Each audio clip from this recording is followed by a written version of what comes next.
What do you think would happen if you were about to die right now? Imagine it. Your heartbeat stops. Your eyelids close. Your last breath leaves your body.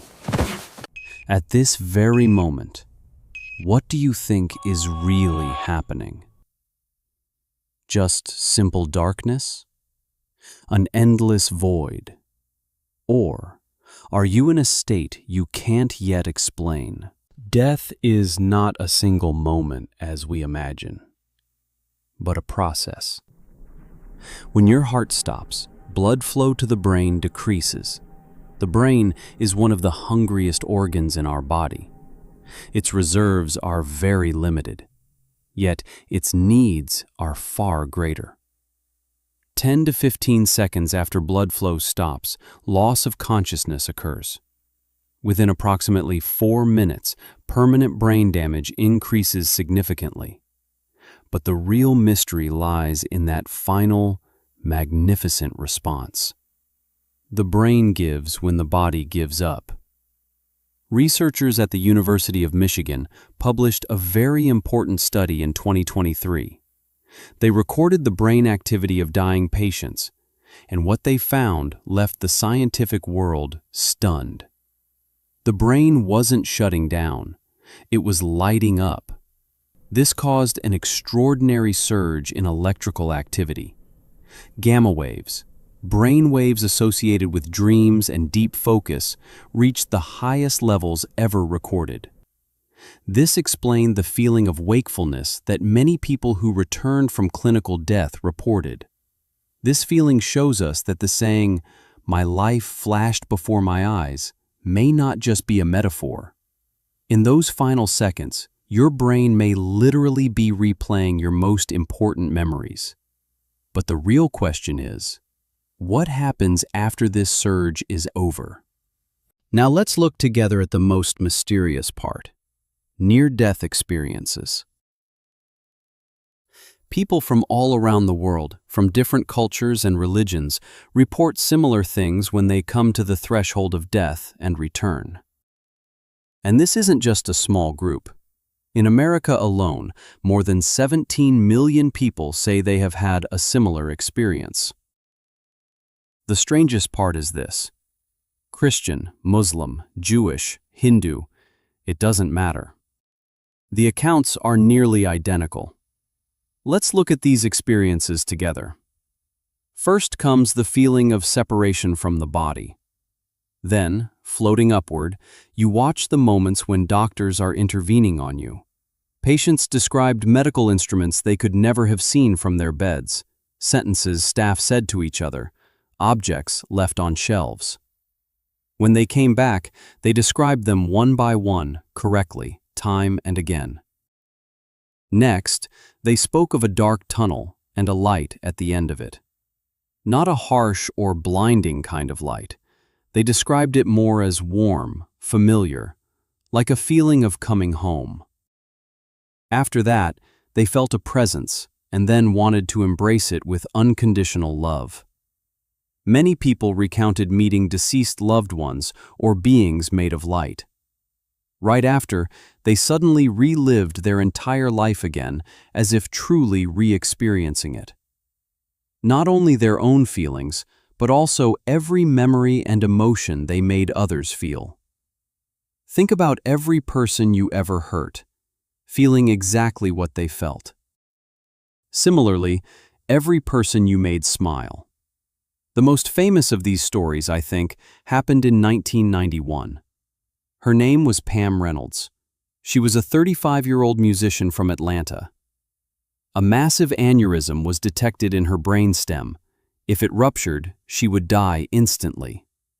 Her only chance was a radical surgery at the Barrow Neurological Institute in Arizona, performed by Robert Spetzler. Its name? Hypothermic cardiac arrest. In other words, an operation that takes you to the very edge of death and brings you back. Doctors taped her eyes shut. They placed speakers in her ears that emitted clicking sounds as loud as a chainsaw, about 100 decibels.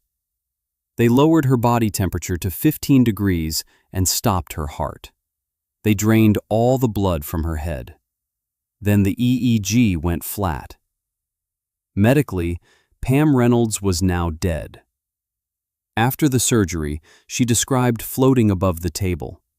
She said she saw the bone saw the surgeon used. It looked like an electric toothbrush, she said. Pam Reynolds was right.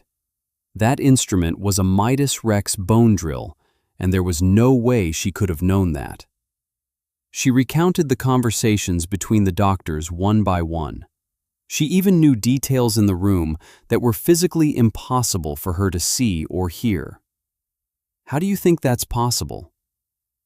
Dr. Spetzler, who performed the surgery, said, "What she described was remarkably accurate. I have no explanation for how this was possible." This case alone doesn't prove life after death, but it proved this: we cannot ignore these experiences.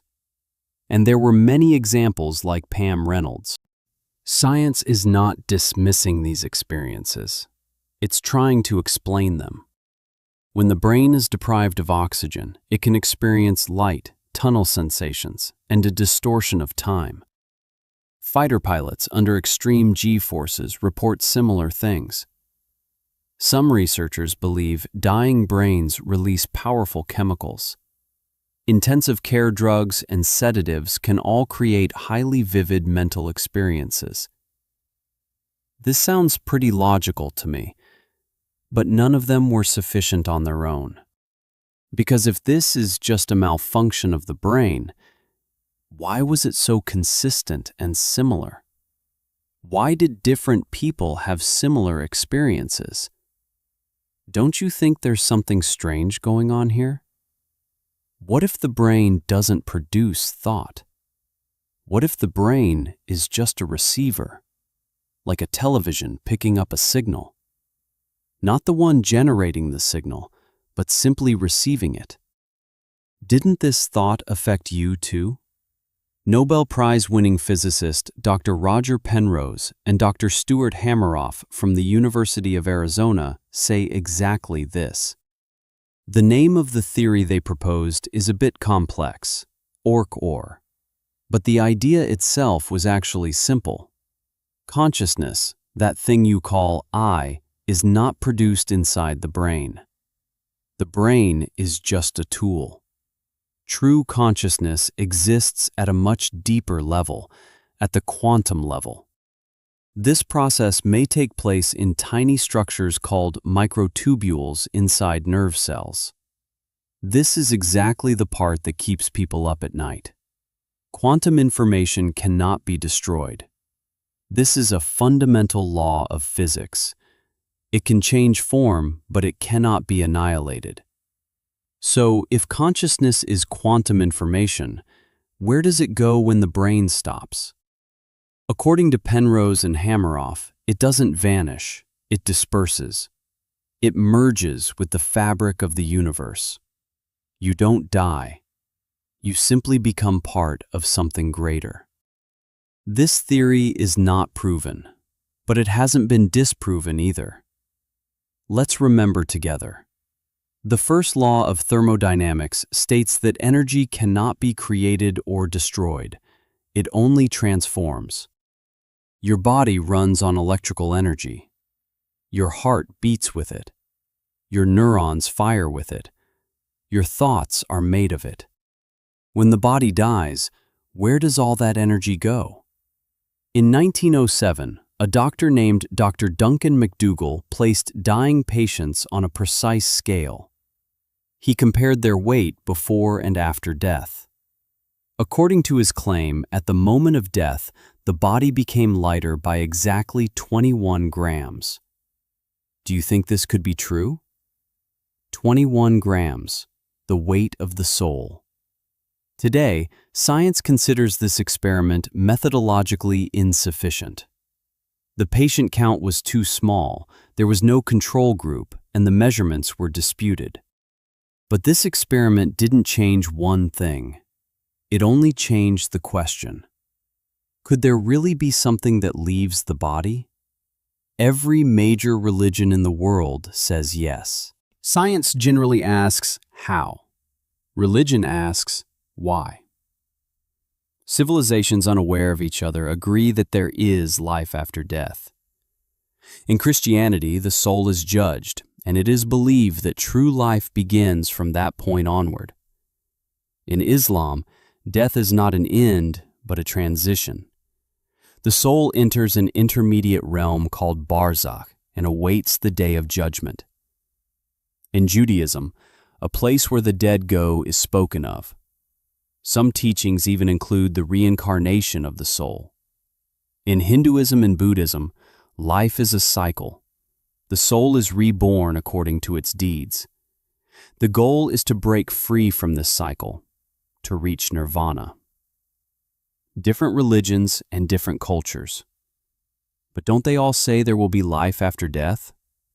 And this idea is not new either. 3,500 years ago, the Egyptians wrote the Book of the Dead. It spoke of a tunnel, a light, and the judgment of the soul. In the 8th century, the Tibetan Book of the Dead described the stages of the dissolution of consciousness. Thousands of years and thousands of kilometers apart, beliefs agree on the existence of life after death. Do you think these are coincidences? So what do you think happens at the moment of death? Almost every single person who has gone through this experience changes themselves without exception. They fear less, they love more. They accumulate less, they share more. Because this experience reminded them of just one thing. Not their bank account, not their career, not how many people follow them. Who they loved, who they did good for, and who they hurt. Perhaps the greatest thing death teaches us isn't even about death. It's about living. And right now, there is still time for you. What will you do? If this video stirred something inside you, send it to someone you love. See you on the other side.